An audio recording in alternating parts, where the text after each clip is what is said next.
Hello, welcome back to my channel and welcome to my October wrap-up.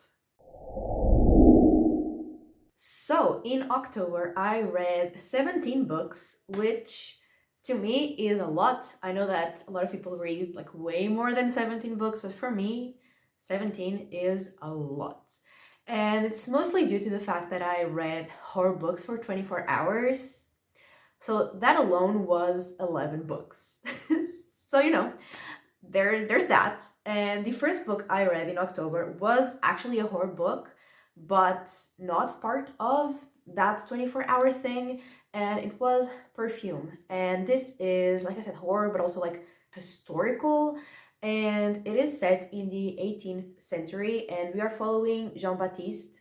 And like we are following him literally since his birth. Like we see his birth, and he's basically born without a smell. Like he doesn't have his own smell. He doesn't smell like anything.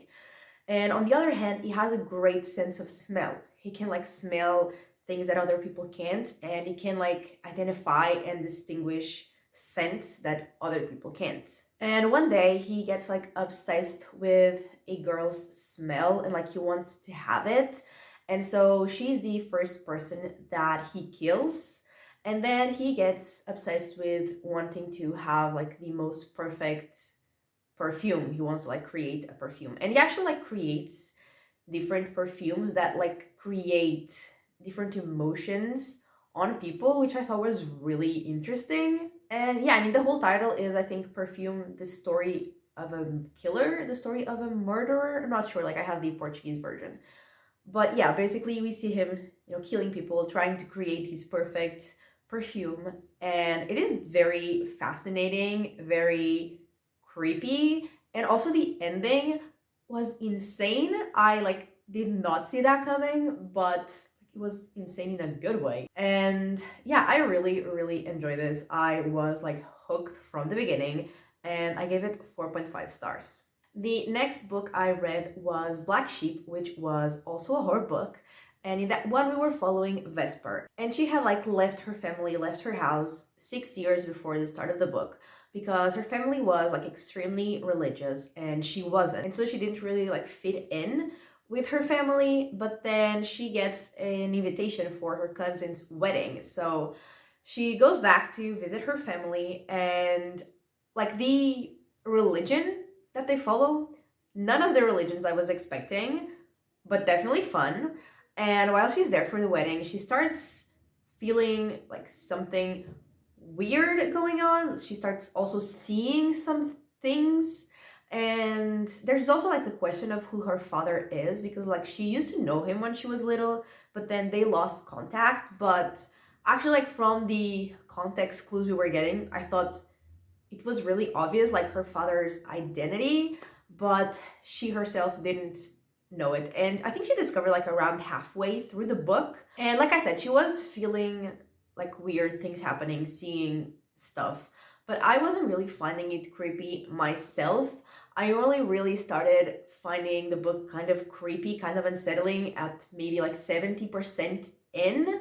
And I mean, that part was fun. And I mean, it was very like the creepy parts were very extra, very over the top, but definitely fun. And yeah, I did really enjoy it, but I wasn't like, obsessed with it. It was fun, but nothing I'm gonna, remember for a long time. But yeah, I gave this one 3.5 stars. Then I read All That Remains, which is the third book in the Case Carpetta series, which is like a mystery crime series. And we follow Kay, who is a medical examiner. And honestly, like the two previous books I had read from this series, I really like the like forensic aspect of this book, because they go into details about a lot of the like forensic tests they do, and I really enjoy that part. But on the other hand, like the characters have kind of been a problem to me. Like in the first book, I didn't really care about any of the characters, not even the main character. Didn't really like her even. And then in the second book, like she definitely got more likable to me, but her sort of partner, I really disliked him. So I was unsure what I was gonna think about this book. But basically in this one, they were investigating a serial killer who was like targeting couples. And the book starts when the fourth couple is like, they find out that they're missing, and the girl is actually like the daughter of someone kind of famous, someone important, so that does not help their investigation at all. And once again, in this book, I loved all the forensic details that we were getting, and actually the characters, I didn't love them. I still don't like particularly love them. I don't particularly care about them, but I also didn't dislike them. There was nothing they did that bothered me. There was nothing they did that I like actively dislike. So yeah, there was nothing that bothered me in the book, and it was fun, but it's still nothing that I'm like obsessed with. And I also gave this one 3.5 stars. Then I read Rouge, and this was another horror book. And we're following Belle, and at the start of the book, she is going to her mom's funeral, and we learn like right away that her mom's death was, or like Belle finds that her mom's death was kind of suspicious because she's just told that like she fell off a cliff, and she finds that weird that her mom would be walking near a cliff and just fall. And then she gets contacted, like after the funeral, she gets contacted by an organization that her mom was associated with. And it is about like beauty and skincare because both Belle and her mom were like obsessed with skincare and obsessed with how they looked. And Belle specifically, like she saw her mom as like the peak of, her beauty standards. And so she gets like associated with that organization that might be connected to her mom's death. And we also learn more like later in the book about like Belle's childhood and her relationship with her mom, and like how that relationship changed and evolved over time. And as Belle keeps getting more and more involved with that skincare thing, it gets really weird, really creepy, really like a fever dream. You don't know if what you're reading is actually happening, or like, I mean, some of the things is like pretty sure that it's not happening and it's just in the main character's head, like she's just imagining it. And other things you don't know if it is happening or not. And I mean, that definitely adds like another layer of creepy. And I really, really enjoyed it. It was definitely like the kind of weird, creepy, fever dream like book I was expecting. And I had a lot of fun reading it, and I gave it 4 stars. And then I read Crown of Midnight, which is the second book in the Throne of Glass series, which is a fantasy series. And in the series, we are following mainly Selena.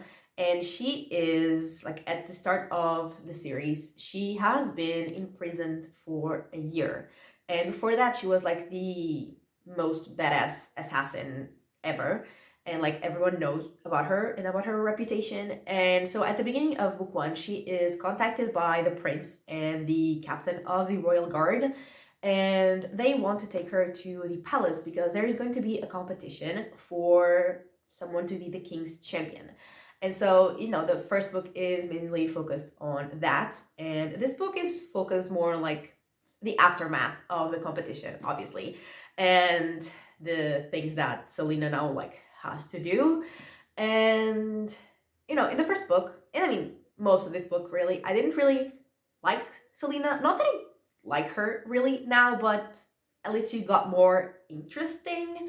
And one of the things that I mean, it's not like I dislike it about her, but I just, she is said to be this badass assassin, like the best assassin ever, and I just don't see that. There were some scenes towards the end of this book where she like was a badass, and I did really enjoy them, but for the most part, she's not really that good. And I also started actually getting interested in a character that I really disliked in book 1, even though I feel like everyone loves him. I definitely got more interested in him in this book because he was more connected to like the fantasy part, like the magical part of the story. And I did really like that because that is honestly what I'm here for, is like the fantasy part. But like in general, I don't really care about any of the characters that much, or really at all. But like I was saying, I am here mostly for like the fantasy part, and we definitely got to learn more about that side of the story in this book, especially like after the 50% mark. And the last 60 pages of this book were absolutely insane in the best way possible. And like, I love them. Like, I wish the whole book had been like those last 60 pages because they were amazing. It was like fast paced, it was action packed, the characters were being amazing, and we were learning, like I said, a lot about the magic as well. And I just loved every second of the last 60 pages. But the rest of the book was just okay, you know? So overall, I give it 3.5 stars. Then I read Piñata and we got back to the horror books. And in that one, we were following Carmen, and she had just moved to Mexico with her two daughters because she was moving there to work. And her youngest daughter, like, she was having the time of her life, getting to know a new country, a new culture, you know, exploring. And her oldest daughter was hating every second of being there because she just wanted to be in an acting camp with her friends. And so she was, you know, hating being in Mexico. And while they are there, Carmen is warned by someone that there might be a spirit or a demon that is trying to use her youngest daughter as like sort of a doorway between realms. But obviously Carmen doesn't believe that. Maybe like at the 40-ish% mark, it started getting really creepy because the kids started acting really possessed. And if there is something that I find extremely creepy, is children in any horror setting. That is the creepiest thing to me. And so I was loving it. And I also really like that the like possession had like a deeper meaning, like the spirit that was possessing the kid.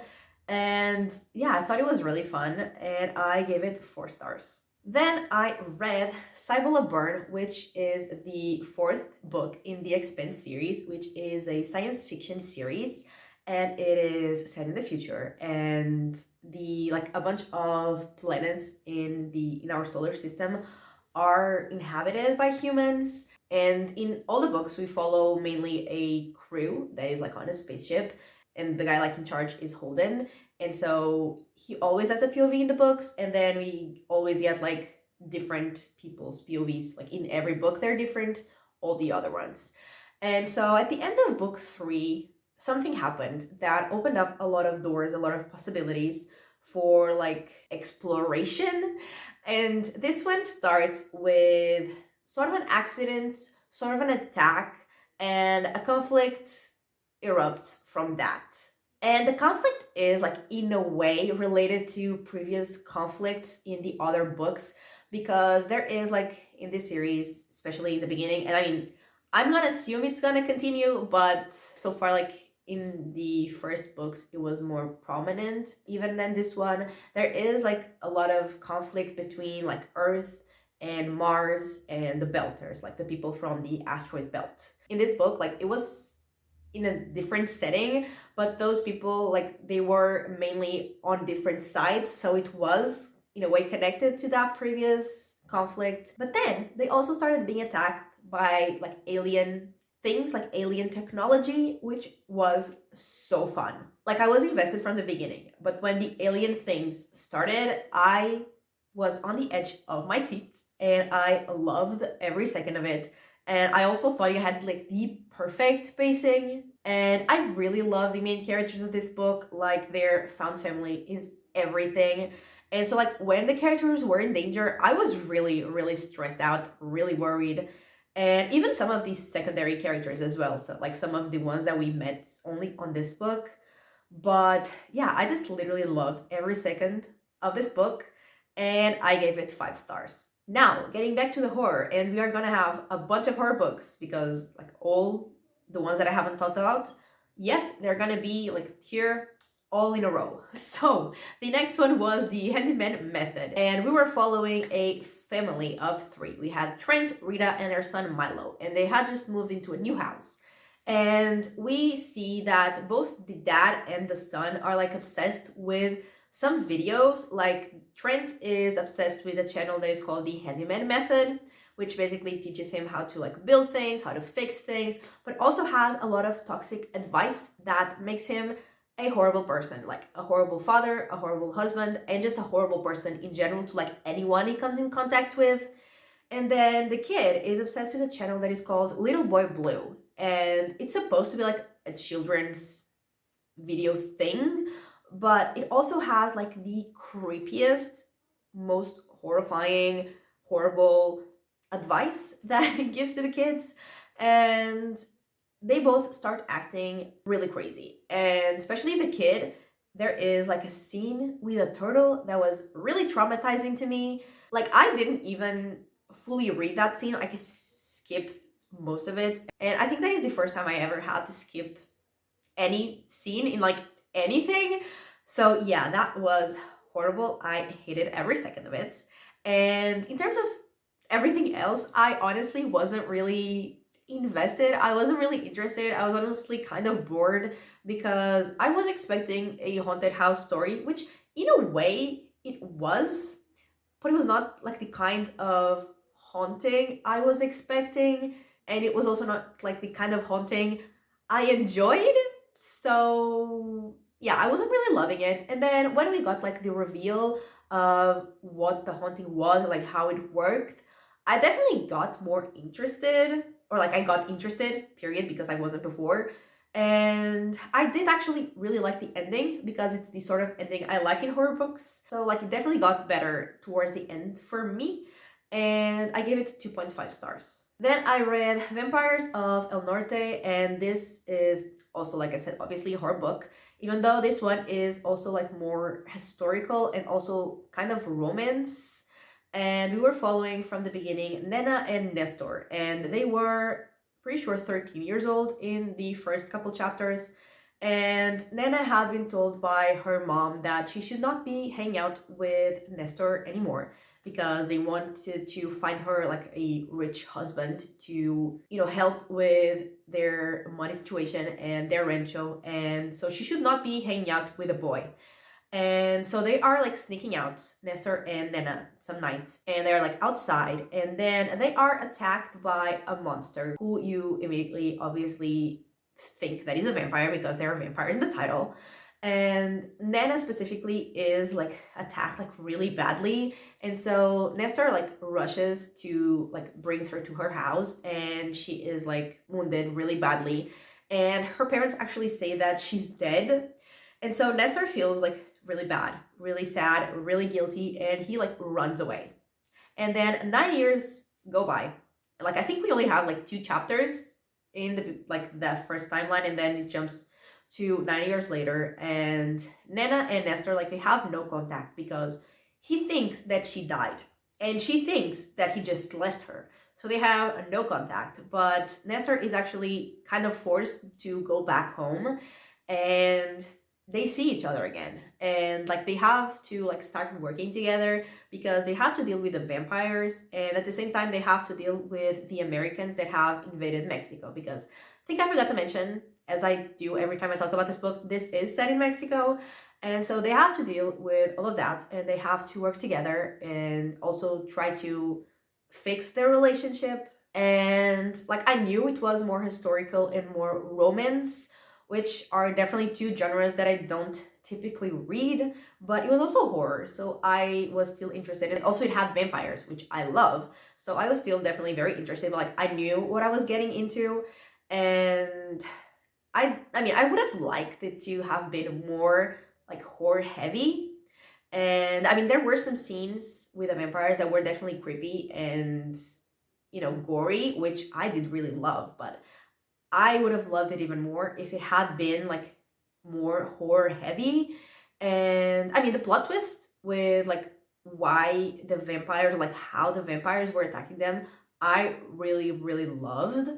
And yeah, I mean, I still really, really love this book because I was like invested in the overall plot and I really cared about the characters. But like, like for me, if it was more horror heavy, I would have loved it even more. Or if you're someone who really likes horror and romance, you will probably love this book even more than I did, because I don't like romance. Like I didn't care about them as a couple. I cared about them like as individual people. And yeah, but I still really, really love this book, and I gave it 4 stars. Then I read The Need, and in this one we were following Molly. And at the start of the book, she is home with her 2 kids, and she's saying that she has been hearing like stuff in her house for a long time, and in that beginning of the book, we see that her house is actually like invaded by someone that she is claiming that has been like stalking her for a while.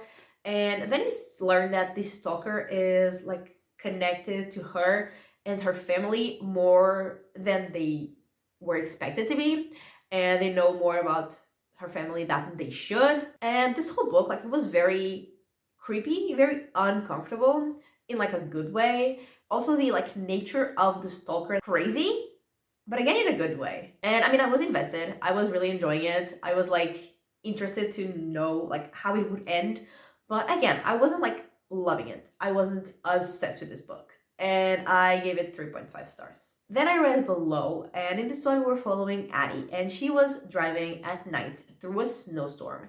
And then she starts having car trouble, and she actually meets a truck driver who helps her with her car trouble, and then they start like driving together because he wants to make sure that her car is now fine and that she'll make it. And then they are attacked by something, by like some creature. And especially like the truck driver, he has like gotten the worst of it. And like Addie is fine enough, and she is like deciding whether she's gonna, help that stranger that had helped her before, or if she's just gonna leave.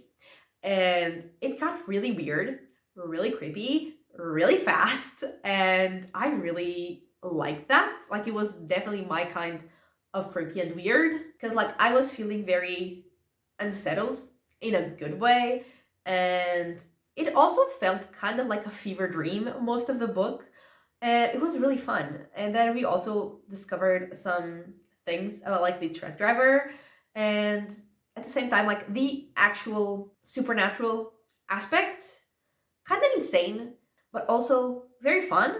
I mean, this one is pretty short, but also really creepy and really fun. And I had a really good time with it, and I gave it 4 stars. Then I read House of Rot, and in this one we were following Ellie and Miles, and they had just moved into their new house. And pretty much immediately after they're like settling into the house, they see that there is some mold growing on like a section of the house, but they decide to, just go to sleep, spend their first night there, get some rest, and then on the next day they're going to deal with the mold. And so they do that. They go to sleep. And then the next day, when they wake up, the mold has spread, but like much more than you would expect it to spread in a night. And it has actually like sealed them inside the house because it grew around the door and around the windows, and they can't like get it off. They can't get out of the house. And so the mold starts spreading more and more, and it actually starts spreading to them. And at the same time, they feel that there is like something haunting them, like something in the house is haunting them. And yeah, we see them having to deal with that whole situation. And this one was also pretty short, and it didn't really have much of a plot. It was just more like disgusting vibes. But again, it was definitely my kind of weird and disgusting. And I hadn't read like a body horror book that I had been like this obsessed with in a year. So I really, really enjoyed it. It was definitely my kind of grossness. Also, it had mushrooms. For some reason, mushrooms are always in horror books. Like, why is that a thing? But I really, really, really love this. Had a great time with it, and I gave it 4.5 stars. Then I read Linghun, and in this one we were following 3 main characters, 3 POVs. And so we had Winky, Liam, and Mrs. And we only learn Mrs.'s actual name at the end of the book. And this is set in a town called Home, which is an acronym for something. And basically, people go to this town to see their dead loved ones because ghosts do exist in this town. And so, yeah, like I said, people go there to try to contact the people that they have lost. And this one was also like pretty short, so I can't really say any more than that.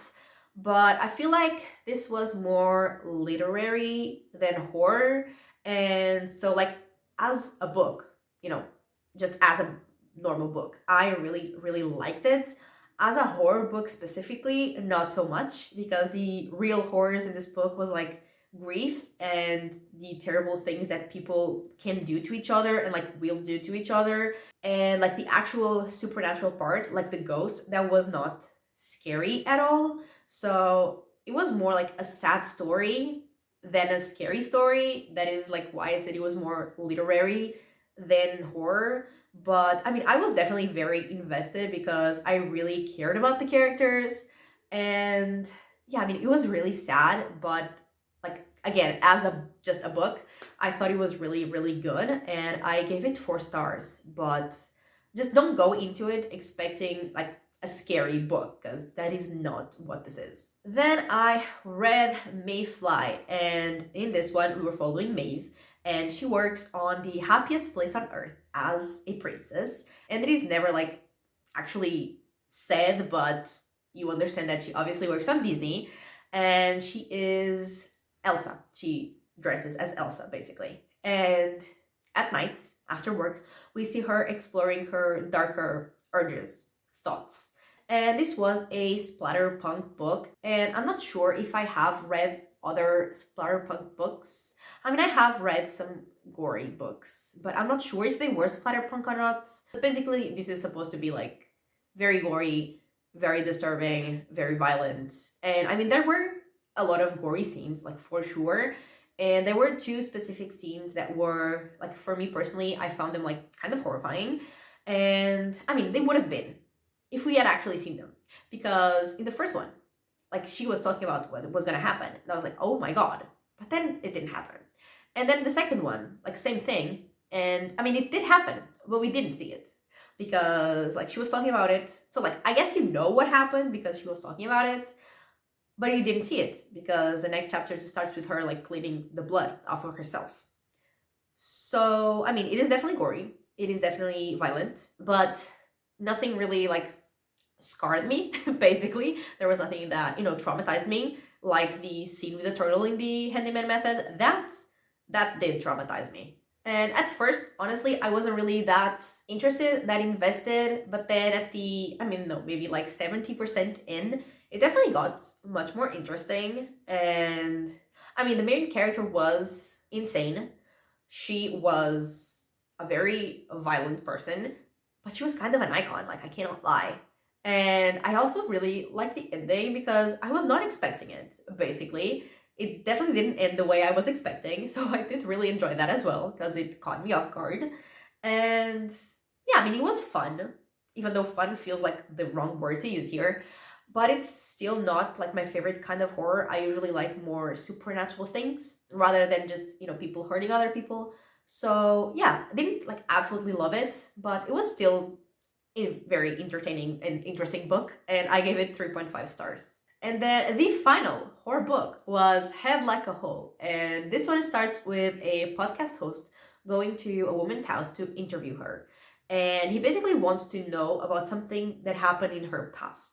And so this woman is called Megan, and the book is actually mostly set in 1996 when like the story takes place. And so we are following Megan and 3 of her high school friends. They are now like college aged, but we are learning about like that, which is in 1996, but we also learn about some things that happened while they were in high school.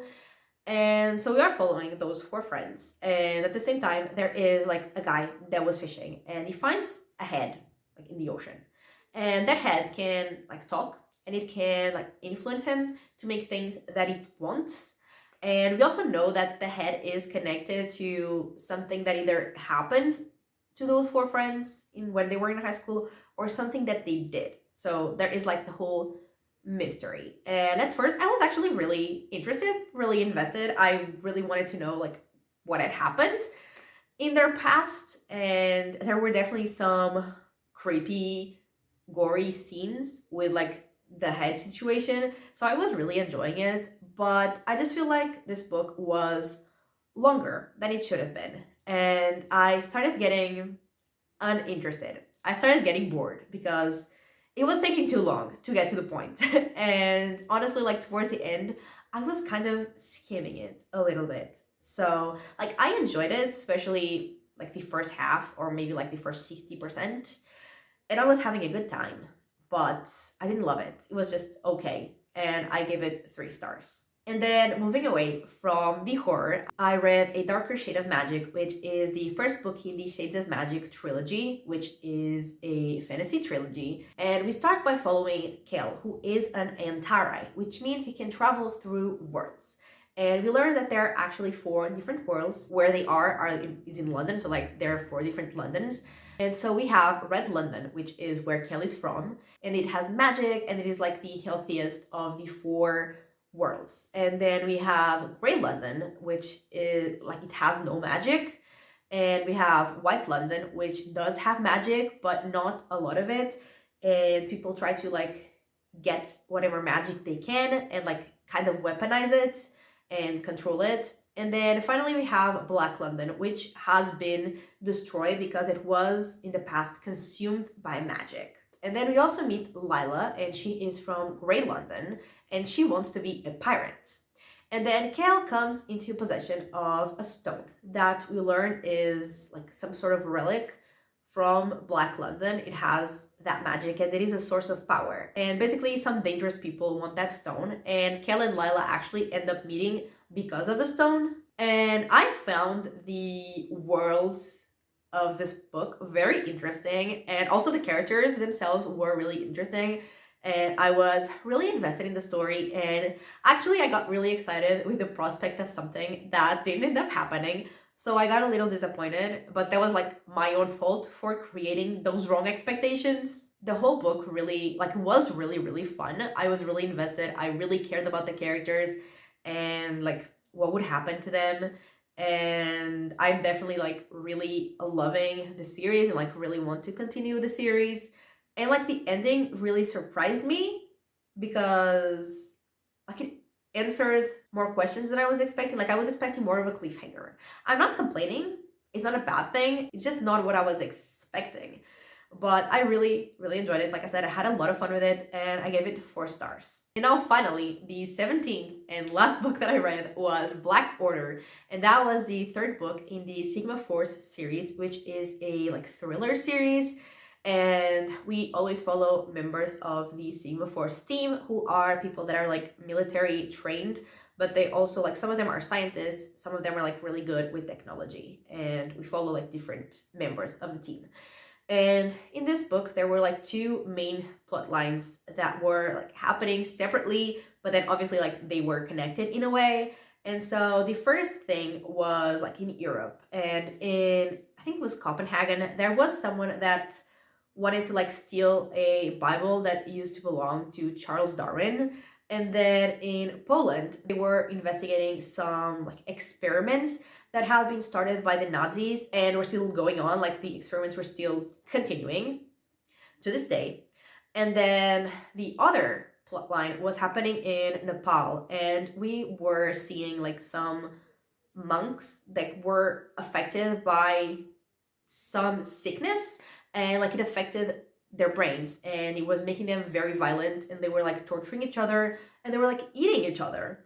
And obviously, like I said, the 2 plot lines obviously ended up being connected, and it was really fun. It was really interesting. And I mean, like I said, this is a thriller series, but it also usually, or like always so far, has had either like a sci-fi component or a fantasy component, and in this case it was sci-fi.